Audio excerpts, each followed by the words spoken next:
Imagine losing everything you love, and still believing that love can rise again from the ashes.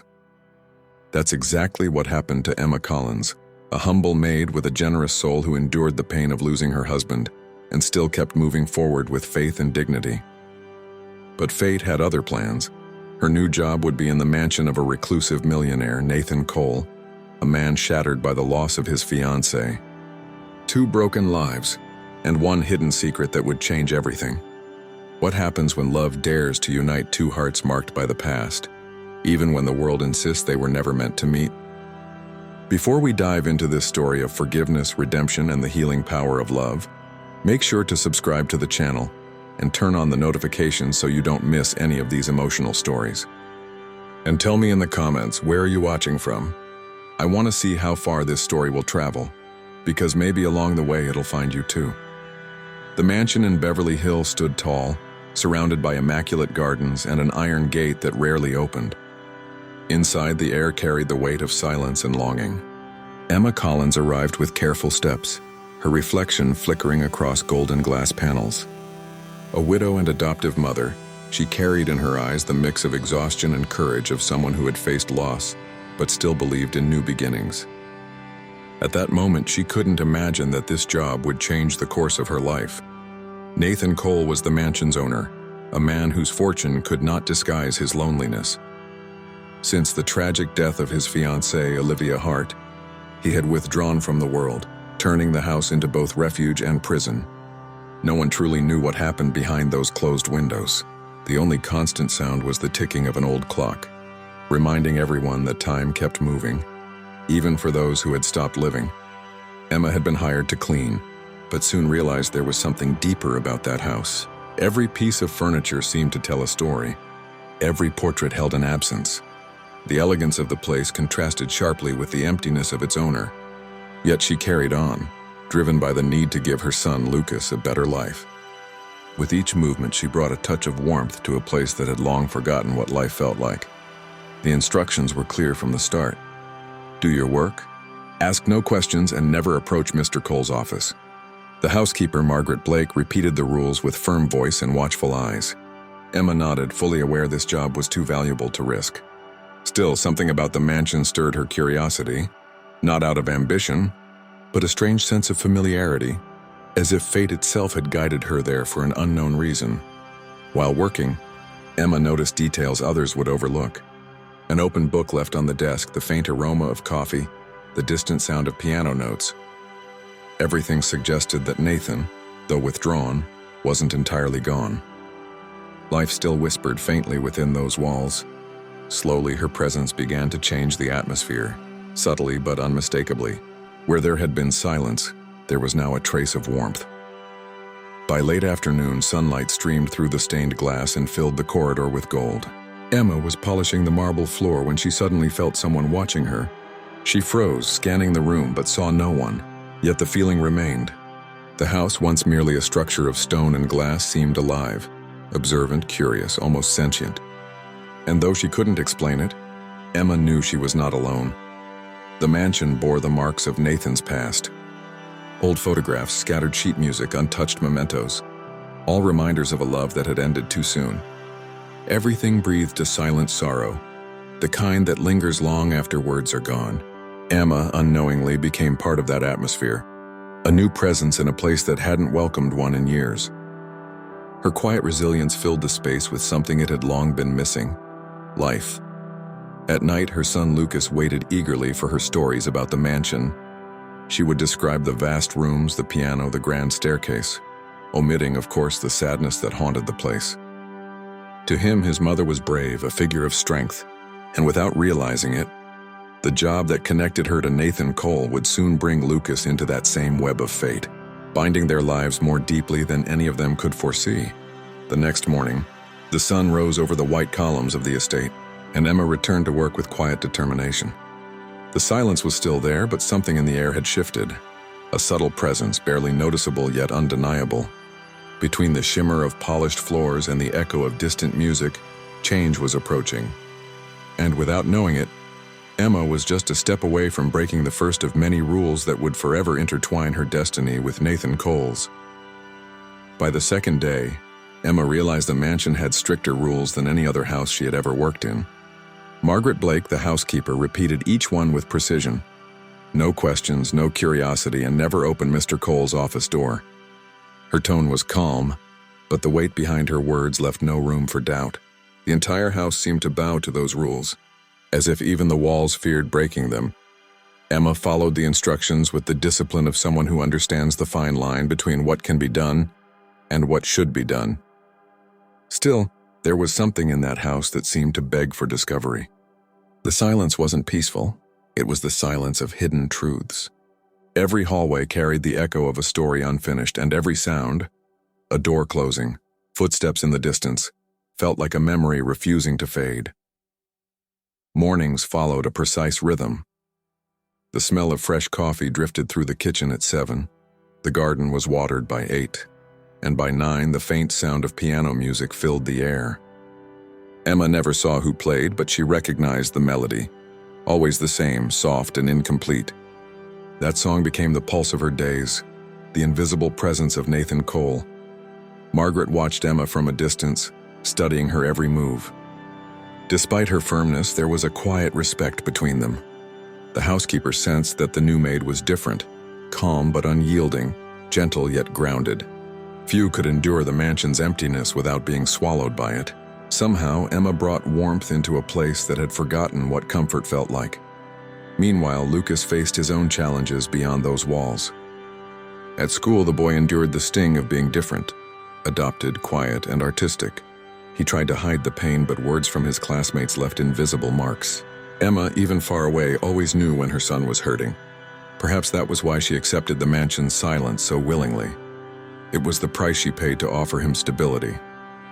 That afternoon, while dusting the main hallway, a small accident broke the pattern. Her hand brushed against a photo frame, sending it crashing to the floor. The glass shattered, and as she lifted it, Emma found herself staring into Nathan Cole's face for the first time.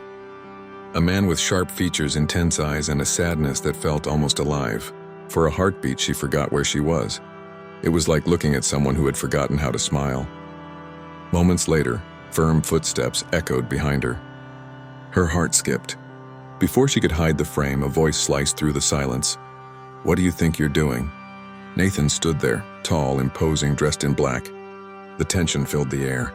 Emma, startled yet composed, apologized softly, explaining the accident. Her voice carried honesty, and somehow that disarmed Nathan more than the broken glass itself. He took the photo, looked at it, then at her, as if searching for something beyond the obvious. Neither of them knew it, but that brief encounter marked the beginning of an unseen shift. For the first time in years, Nathan met someone who didn't flinch beneath his gaze. Without realizing it, Emma had broken a rule, not just of the house, but of the heart of a man who had hidden from the world. When he left, silence returned. But it wasn't the same. Emma resumed her work, trying to ignore the faint tremor in her hands while the sound of the piano drifted once more, deeper now, almost restless. Something was changing, and the next day, she would learn that the reclusive millionaire who forbade all contact had left a simple, unexpected note. "From now on, bring my tea personally." The sound of Nathan's footsteps echoed through the corridor before Emma even had time to react. He stopped in front of her, tall, composed, eyes sharp and cold. The tension was almost tangible, as if the air between them had forgotten how to move. Emma, still holding the fallen photo frame, remained poised yet respectful. For the first time, they stood face to face. Two worlds that were never meant to meet, drawn together by a trivial accident. Nathan Cole, in his immaculate black suit, was the embodiment of control. His gaze carried the weight of a man used to commanding but tired of feeling. The lines on his face spoke of sleepless nights and memories time had failed to erase. He wasn't accustomed to explanations, much less to sincere apologies. Yet it was precisely that honesty that disarmed him. Emma, her heart racing, tried to explain. She spoke softly but firmly, describing the accident and the broken frame. Her voice was steady, though her hands trembled slightly, the kind of steadiness born from dignity, not pride. Nathan listened more to her tone than to her words. There was something in the way she looked at him, not fearful, not flattering, that stirred something long dormant within him: humanity. For a moment, silence replaced all meaning. Nathan exhaled, handed back the photo frame, and said simply, "Be more careful." It was the kind of phrase that should have ended a conversation, but somehow it opened one instead. Emma nodded, lowered her gaze, and went back to work, hiding the tremor in her fingers. Yet both of them knew, though neither would admit it, something unseen had shifted. As Emma resumed cleaning, Nathan lingered for a few seconds, watching her quietly. The rhythm of her movements and the soft sweep of the cloth across the marble seemed to fill the house with an unfamiliar calm. The same corridor that once felt like a tomb now carried a pulse, faint but alive. And that realization unsettled him as much as it intrigued him. Later that afternoon, Emma gathered her supplies and walked toward the exit. The sunlight poured through the windows, turning her wavy brown hair into strands of gold. From a distance, Nathan watched unseen. For the first time in years, a subtle gesture, a small, almost imperceptible smile, crossed his face. A quiet sign that his walls were beginning to crack. That night, the piano played again. Emma, still nearby, heard the faint melody before leaving. But it wasn't the same. It was softer, warmer, as if someone were relearning how to feel something beautiful. Unknowingly, that melody was Nathan's silent reply to her presence. A wordless conversation carried through music and emotion. At home, Lucas asked about her mysterious employer. Emma smiled gently and said only that he was a man who spoke little, but said much in silence. The boy laughed, not understanding the weight behind the words. For Emma, this job had become something deeper, a mirror. Inside that mansion, she saw reflected the same emptiness she had once learned to fill with courage and faith. The next morning, as Emma arrived at the mansion, Margaret greeted her with an unusual expression. "Mr. Cole asked that his tea be brought personally," she said with a tone of quiet surprise. Emma froze, processing the words. The rules had been clear from the start, but now the man who had written them was ready to break them. And this was only the beginning of what fate had planned for them both. In the days that followed, Emma's presence began to alter the invisible rhythm of the mansion. The air, once heavy and stagnant, now seemed lighter. The windows, closed for years, were opened for the first time, letting in the afternoon light. The distant sound of the wind blended with the aroma of fresh coffee and homemade bread coming from the kitchen. Small, simple changes, yet powerful, began to return to that house what it had long lost: life. Nathan watched it all from a distance, with the wary eyes of a man too familiar with pain. In the beginning, he said nothing. He only observed the way Emma moved her hands, the care she gave to every detail, and the serene silence that followed her. It was unlike anything he had known. She didn't invade the space, and she transformed it. And perhaps that was what intrigued him the most, her quiet ability to heal without realizing it. Margaret Blake, ever watchful, was the first to notice the difference. The sound of her employer's footsteps had softened, his tone less sharp, and the piano, silent for so long, had begun to play again in the afternoons. Emma listened discreetly as she worked, finding in those melodies the echo of emotions that needed no words. There was sorrow in them, yes, but also hope, fragile and persistent. One morning, Nathan appeared in the kitchen. The simple act of him being there startled Margaret. He never came to that part of the house. Emma, surprised, paused mid-motion. He glanced around, slightly uneasy, and commented on the smell of freshly baked bread. It was a short, ordinary exchange, yet heavy with meaning. For the first time, he spoke without the armor of power. He was just a man trying to remember how to approach another human being. Gradually, small conversations became routine.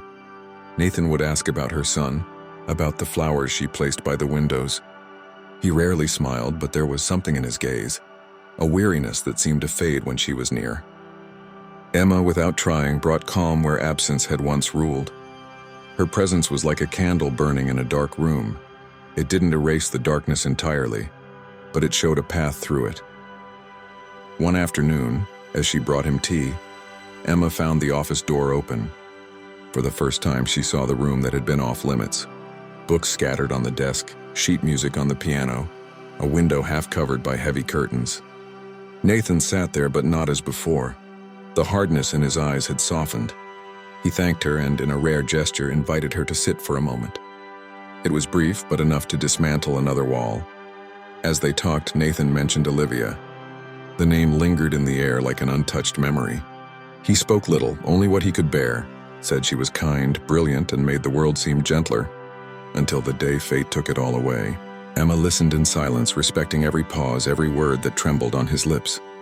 She didn't judge or console, she simply stayed.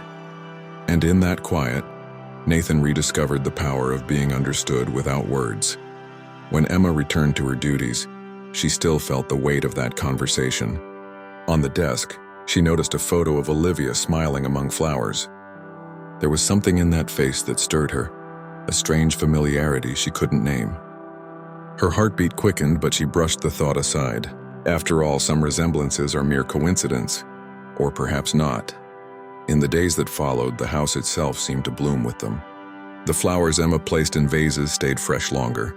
The scent of bread became a comforting routine, and the piano filled the afternoons with less sorrowful melodies. Nathan, without realizing it, was learning to smile again. But fate, subtle and relentless, was already setting the next move, and it would come in the shape of a past that refused to stay buried. It was a rainy afternoon when Emma decided to tidy Nathan's office. The sound of raindrops against the windows blended with the soft crackle of an old gramophone playing a distant melody. Every object in that room seemed to carry emotional weight, as if time had stopped to preserve both memories and grief. Emma moved carefully, respecting the space that wasn't hers, guided by that same instinct that always drove her, bringing order to chaos. Amid stacks of papers and worn-out books, she found an old leather folder, its surface covered in a thin layer of dust. The name embossed on the cover caught her attention. Olivia Hart, confidential. Her heart raced. For a brief moment, she thought about closing it and walking away, but curiosity mingled with something deeper, perhaps intuition, guided her trembling hands to open what had long been left asleep. Inside were adoption documents. The yellowed pages told a silent story, dated 15 years earlier. Olivia's name appeared again and again, alongside medical notes, signatures, and a date, the birth of a child given up for adoption. Emma read each line with wide eyes, feeling the ground vanish beneath her feet. This was not just a document. It was the missing link between two lives that were never meant to intersect. She had to sit down. The rain outside grew heavier, mirroring the storm inside her. Her mind began to connect fragments, faces, memories, moments. Lucas, her son, he too had been adopted. And the coincidence of dates, of places, was too precise to dismiss. Emma's heart pounded hard against her chest, as if trying to warn her that nothing in her life had ever been left to chance. Her trembling fingers clutched the paper like someone holding their fate. Could it be? She whispered, her voice breaking. Memories surfaced. The day she first held Lucas, his bright eyes, the familiar warmth of his smile. Each memory added a new layer of truth. What once seemed like an abstract coincidence now unfolded into a revelation, one both beautiful and devastating. Nathan's voice startled her. He appeared at the doorway, unaware of what she was hiding in her hands. His expression was calm, his tone gentle. "Is everything all right?"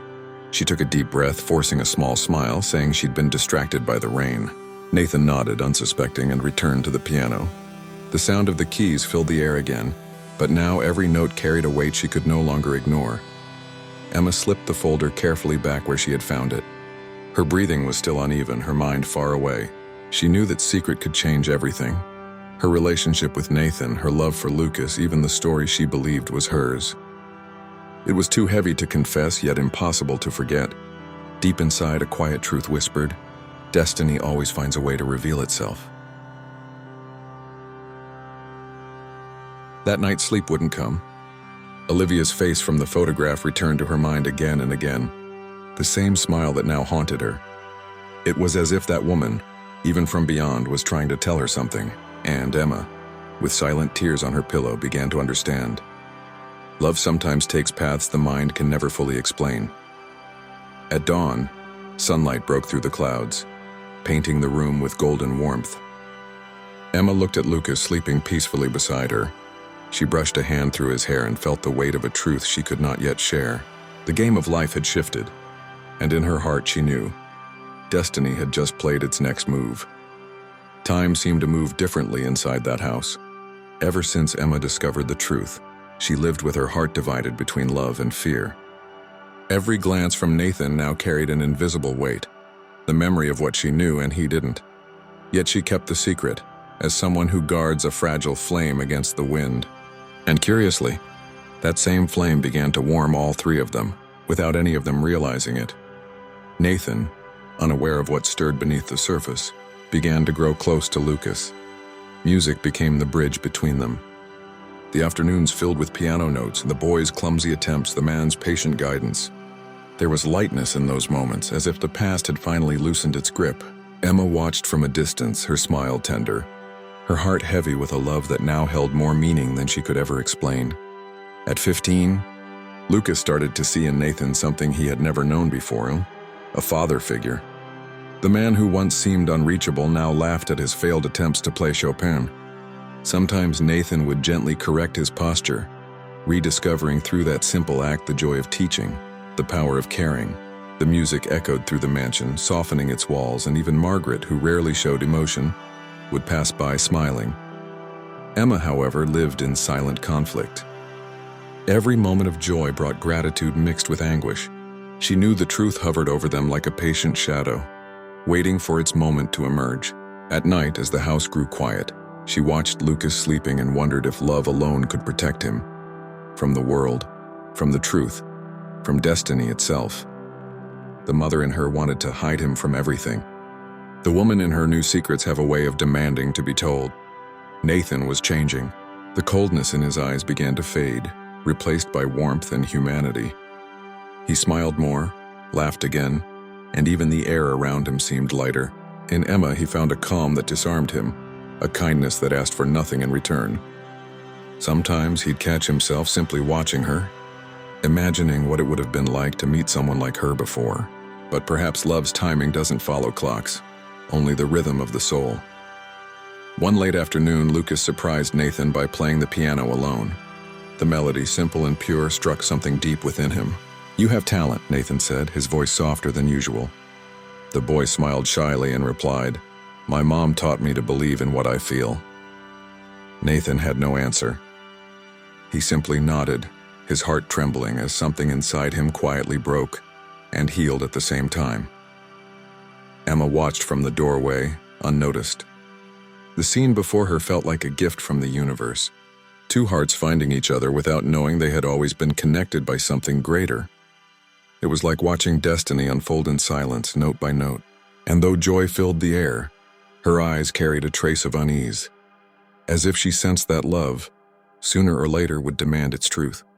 That night, as Nathan walked down the hallway, he noticed a photo frame lying face down on Emma's table. Picking it up, he saw a picture of Lucas as a baby, taken at the orphanage. For a moment, something flickered inside him, a spark of recognition. The name of the orphanage engraved at the bottom of the photo sounded familiar, awakening a memory buried deep within. He frowned slightly, storing it away in his mind like a piece of a puzzle he didn't yet understand. Outside, the wind rose, rustling through the trees as if whispering of change. Emma, hearing the sound, looked out the window, her heart tightening. The night seemed to hold its breath, as though fate itself were preparing to reveal what came next. And deep down she knew, the secret she had tried so hard to protect was already being discovered, not through words, but through the unbreakable bonds love had woven between them. The silence inside the mansion had never felt heavier. Nathan couldn't shake off the name of the orphanage he had seen on Lucas's photo. The memory clung to him like an unfinished melody. At first he tried to ignore it, but the heart has its own persistence, something didn't add up. The next morning, without telling anyone, he went to his office and began searching through the files he had sworn never to touch again. The papers were yellowed, carrying the scent of time. Between donation records and old letters, he found the same folder Emma had stumbled upon weeks earlier. Olivia Hart, confidential. The world seemed to stop. Nathan sat down slowly, his hands trembling as he read every line. The words sterile and administrative told an impossible story. Olivia, his fiancée, had once had a child given up for adoption 15 years ago. The realization hit him like an invisible blow. He froze, eyes lost in the distance. Memories collided. Olivia's laughter, their plans for the future, the love he thought he fully understood. But there had been another chapter, one she never told him about. A life before him sealed in silence. And now that secret had a name, a face, and was living under his roof. Emma heard something fall and rushed to the office. When she opened the door, she found Nathan pale, clutching the folder. His eyes said everything, he knew. For a moment, neither spoke. Time stretched painfully thin, and the tears forming in Emma's eyes became the first confession. Her voice trembled. "I didn't know Nathan. When I adopted Lucas, I didn't know who he was." But her words seemed to dissolve before they reached him. Nathan stood up slowly, each movement filled with hurt. "You knew where you were stepping," he said, his tone low, steady, almost fragile. It wasn't anger, it was despair. The man who had just learned to trust again now felt the ground collapse beneath him. Emma tried to move closer, but he stepped back. The air between them thickened, an invisible wall built from sorrow and everything that could have been different. She cried openly, unable to stop. "I just wanted to give a home to a boy no one wanted," she whispered. The words, simple and raw, sliced through the silence like a plea for mercy. Nathan turned away, unable to look at her. Tears slipped down his own face, unbidden. For the first time in years, he didn't know what to feel. Anger, gratitude, or love. Maybe all three at once. The hall clock struck, shattering the stillness. Nathan stepped back, his voice barely a whisper. "I need time." Then he left, leaving Emma alone, surrounded by the ghosts of what had just fallen apart. The house, once filled with warmth, became cold again. She looked around and felt regret in every shadow. Picking up a piece of paper, she began to write, her hands shaking, her heart breaking. The letter held what her voice could not. "Maybe I only cleaned your house, but you were the one who cleaned my soul." She folded it gently and left it on Nathan's desk. Then she walked to Lucas's room, kissed his forehead, and lingered for a moment, feeling the bittersweet weight of love. It was time to leave, even if she didn't know where she was going. At dawn, Nathan descended the stairs. The silence wrapped around him like a shroud. On the table lay the letter, and within it, words that pierced straight through the ice in his heart. He read in silence, the first rays of morning light touching his face. Outside, the wind stirred the curtains as if the world itself were asking for an answer. But he wasn't ready, and not yet. And destiny, patient as ever, waited for the moment when everything would find its way back together. The house, once filled with music and laughter, now breathed silence. The echo of Nathan's footsteps sounded like memories trapped within the walls. The piano, once alive under Lucas's hands, remained closed, covered in a fine layer of dust. Emma and the boy had left without looking back, and the emptiness they left behind seemed to have a shape, a sound, even a scent. It was as if the very air knew something essential had been lost. Nathan spent his nights wandering through the corridors, guided only by the dim glow of old lamps. He touched the furniture, the doors, the portraits, as though answers could be hidden in the texture of the past. Sometimes he stopped by the window, staring at the garden now dry and lifeless, remembering when Emma had filled it with flowers. Her presence lingered everywhere, Maida's silent voice accompanying him in every room. Margaret, the housekeeper, watched her employer's new solitude in silence. She knew pain didn't destroy him. It transformed him. Yet his gaze had grown distant, almost hollow. One morning she found the piano slightly open, one single note pressed, and perhaps an accident, perhaps a farewell. "Love leaves traces," she murmured, covering the instrument gently as if laying a heart to rest. Across the city, Lucas felt the absence like a weight he couldn't name. He asked his mother why they had left, and Emma, too afraid to tell the truth, would only say, "Because sometimes love needs distance so it won't lose itself." The boy nodded, but his eyes betrayed the ache. The melodies he played on his small keyboard seemed to search for the way back to that mansion, the one that somehow still called to them. Meanwhile, Nathan buried himself in memories. In his study, he opened a box of Olivia's belongings, untouched for years. Inside were letters, photographs, and a cassette he had never dared to play. With trembling hands, he pressed play. Olivia's soft voice filled the air, tender and haunting. "If my child is still in this world, may he meet someone pure enough to take my place in his heart." Tears came before he could stop them. Those words echoed inside him like a calling a confirmation of everything he had tried to deny. Emma had been that person. She had healed not only Olivia's absence but his own. The truth once bitter now tasted sweet. It was destiny's quiet way of saying that love never misses its destination, even when it loses its way.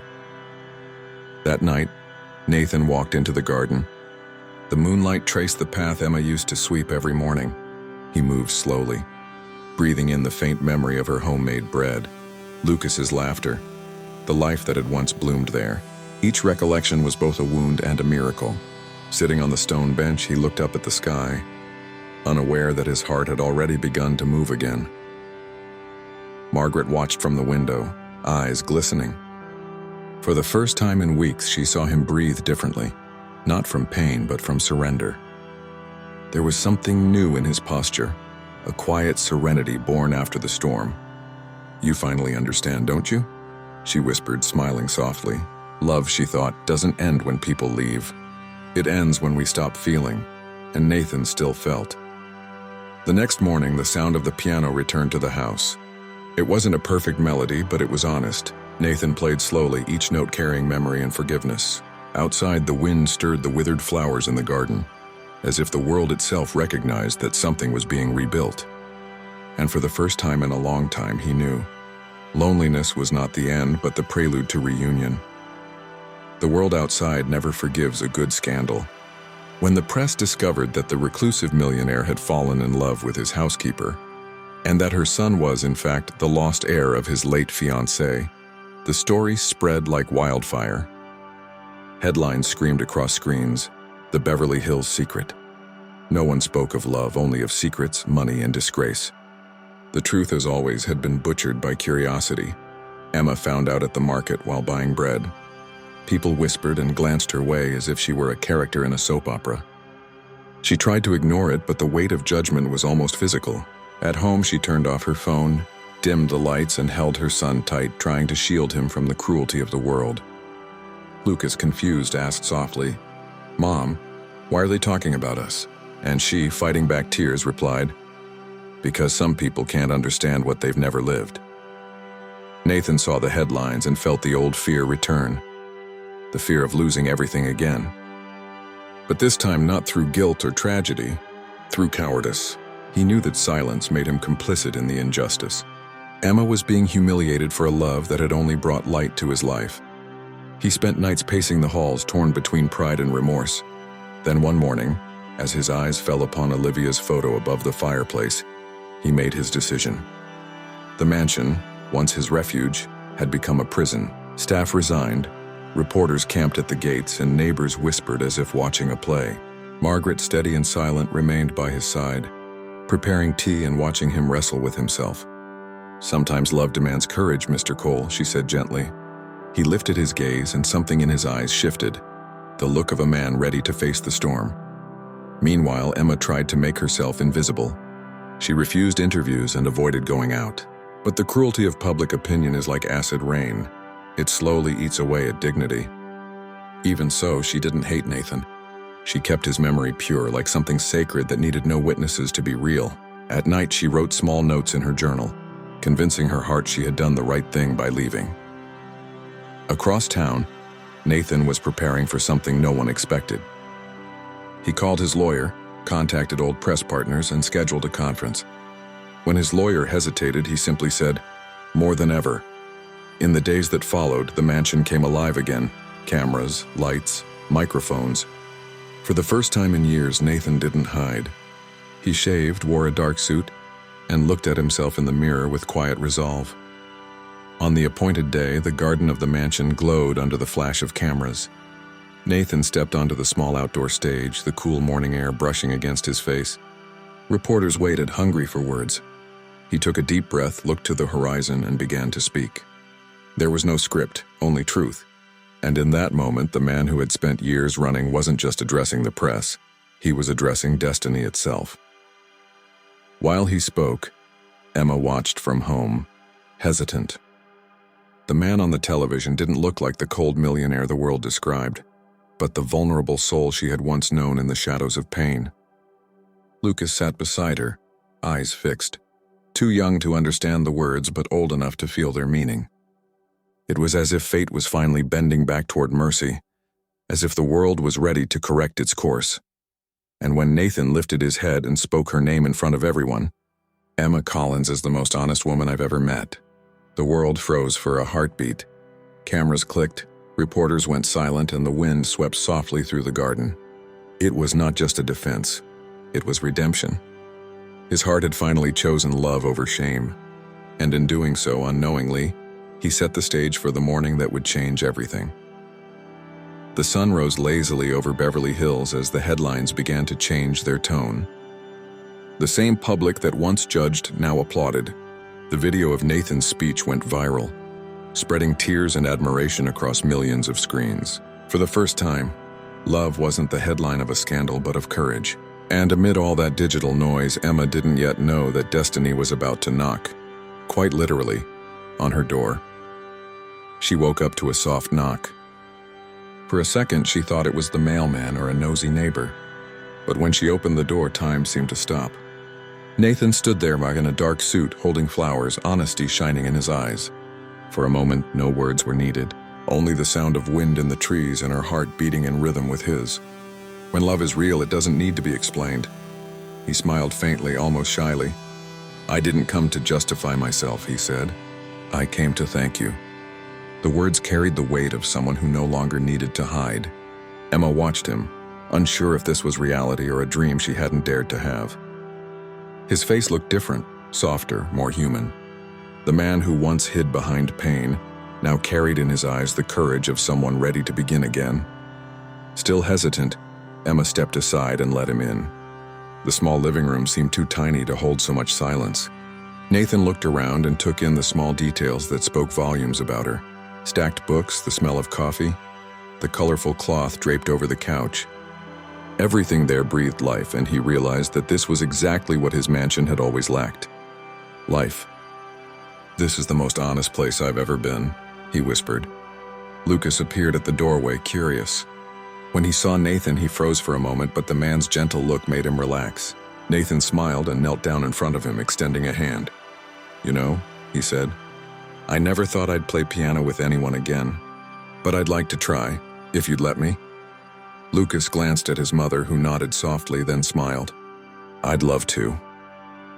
It was the first real smile Nathan had seen in that home, and the most beautiful one. Emma watched the scene with a heart torn between emotion and disbelief. The man who once represented an abyss now stood as a bridge. His words still echoed in her mind. "Emma Collins is the most honest woman I've ever met." There was something deeply liberating about hearing that after so much pain. It was as if the universe had finally restored truth to its rightful place. Nathan stood and looked at her. "I don't know what the future holds, Emma, but I know I want it to begin with you. Olivia showed me love, but you taught me how to feel again." His voice was steady, yet tender. Emma looked away, hiding her tears. Sometimes the heart needs courage just to be happy, and she knew this moment wasn't just about love. It was about reclaiming life itself. The three of them sat together, the sound of the piano filling the small room. Simple notes, yet full of meaning. Lucas played slowly, and Nathan joined in, missing a few keys and laughing quietly. Emma watched, her chest swelling with peace for the first time in years. Love, she thought, isn't about what you lose. It's about what remains when everything else is gone. Outside, the sun climbed higher, burning away the last traces of night. Inside, three hearts beat in harmony, weaving past, present, and future into a single melody. Life quietly had begun to move again, this time toward healing. And as the music filled the air, Emma realized something profound. Sometimes forgiveness arrives disguised as reunion. And this reunion, unexpected yet inevitable, was only just beginning. True love doesn't arrive with fireworks. It comes quietly, as if asking permission to exist. Emma realized that the moment Nathan took her hands and said, his voice firm but trembling, "From the first day I loved you, not for what you did, but for who you are." There was a simplicity that broke through every wall, the kind of love that doesn't demand to be understood. It just blooms. And for the first time, Emma allowed herself to be loved without fear. Nathan seemed like a different man. The weight of guilt had melted into serenity. He spoke calmly, looked with tenderness, and smiled with the ease of someone who had finally found what he'd been searching for. The once reclusive millionaire was now just a man, human, vulnerable, and deeply grateful. In that moment, appearances no longer mattered.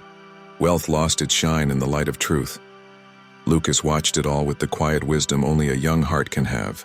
He saw a different light in his mother, not the weariness of survival, but the strength of someone who finally understood her own worth. Beside Nathan, he felt a strange familiarity, as if destiny had completed a story that had always been written, even if no one had known how to read it. The three spent the afternoon together, laughing at simple things, sharing stories and comfortable silences. Nathan spoke of Olivia, not with sorrow but with gratitude. Emma listened in peace, realizing that Nathan's love for Olivia wasn't a threat, but a chapter respectfully closed. After all, the heart doesn't run out of space, and it only expands to hold more love. As the sun began to set, Nathan invited them to walk through the mansion's garden. The flowers seemed brighter, as if they recognized the energy returning to that place. Emma walked slowly, feeling the wind play with her hair, while Lucas ran ahead, laughing the way he hadn't in years. And Nathan, watching them, understood that true wealth had never been in things. It was in laughter, forgiveness, and peace. They stopped before the lake, bathed in the orange and pink glow of twilight. The water mirrored the colors of a world suspended between dream and reality. Nathan took a deep breath and said, "Olivia showed me love, but you, Emma, taught me how to feel again." His words weren't rehearsed. They were the confessions of a heart that could no longer stay silent. And for that brief instant, time itself seemed to bend around the truth. Emma didn't answer with words. She simply leaned her head on his shoulder. It was a small gesture, yet filled with everything that didn't need to be said. Sometimes love is just that, when our presence. Lucas, watching from a distance, smiled, and it was as if the whole universe smiled back. That moment was a living portrait of what happens when fear finally gives way to surrender. The wind grew stronger, swirling the fallen leaves around them. Nathan looked at Emma and whispered, "Can I love you the way you deserve and not the way fate dictated?" She laughed through her tears, and the sound of it echoed across the garden like a promise. He wasn't speaking of love as salvation, but as partnership, of finding in another person not what was missing, but what had always been there. The sun disappeared beyond the horizon, and the first star shimmered in the sky. The mansion, once a symbol of loneliness, now became the stage for a new beginning. There, between past and future, love had found its way, not as a fairy tale, but as something real, built on wounds healed and hearts reborn. And in the air, there lingered the feeling that something even more beautiful was still to come. The mansion that was once a symbol of silence now bloomed like never before. The wind carried the scent of freshly planted flowers, and the sound of laughter echoed through hallways once empty. Emma walked among the guests with the calm smile of someone who learned that life can be harsh, yet generous. Nathan watched from a distance, his gaze filled with tenderness, still trying to believe it was real. The house, once cold and locked away, now breathed, and every breath felt like gratitude. The garden had been transformed. Where there had once been dry grass, tulips, lilies, and jasmine now grew in abundance. At the gate, a small sign read, "Olivia's Garden," the new home for adoptive families that Emma and Nathan had created together.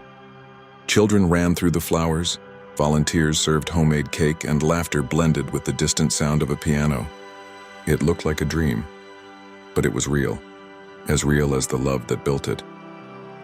Emma wore a simple white dress, light as the breeze, her long brown hair falling softly over her shoulders, kissed by the golden light of late afternoon. Her hazel eyes reflected peace, the kind that only comes after the storm. Nathan approached her, wearing a light suit without a tie, the gray in his hair glinting under the sun. When he saw her, he paused, as if time itself had slowed down just to admire the moment. He reached for her hand, and the world seemed to fall silent. Lucas, now more confident and smiling, played the piano beneath a flowered canopy. Every note echoed like a reminder that love, like music, never dies. It merely changes form. The boy glanced occasionally at Emma and Nathan, a subtle smile on his lips as if saying, "You did it." And indeed they had. They turned pain into beauty, loss into purpose, and silence into song.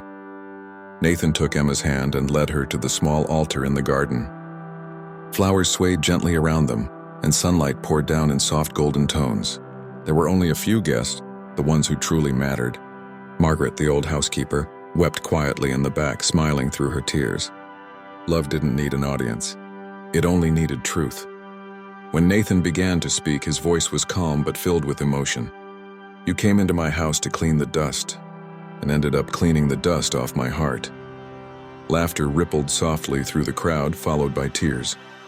Emma squeezed his hand, and in that simple gesture was more truth than in any vow. She answered him only with her eyes, that kind of gaze that says, "I love you too," without sound. The kiss came naturally, gentle as sunrise. Petals began to fall around them, as if the wind itself had joined in the celebration. Lucas's piano played softly in the background, and the laughter of children mingled with the melody. It was a scene that didn't ask to be explained and only felt. Because when love is true, it doesn't need to be grand. It only needs to be honest. The camera of imagination would slowly pull back, revealing the entire garden. Flowers swaying, children playing, adults smiling, and the couple at the center embraced beneath the sunset. The mansion behind them glowed, alive inside and out. The sound of piano notes faded into the air, as if promising that their story didn't end there. And indeed it didn't.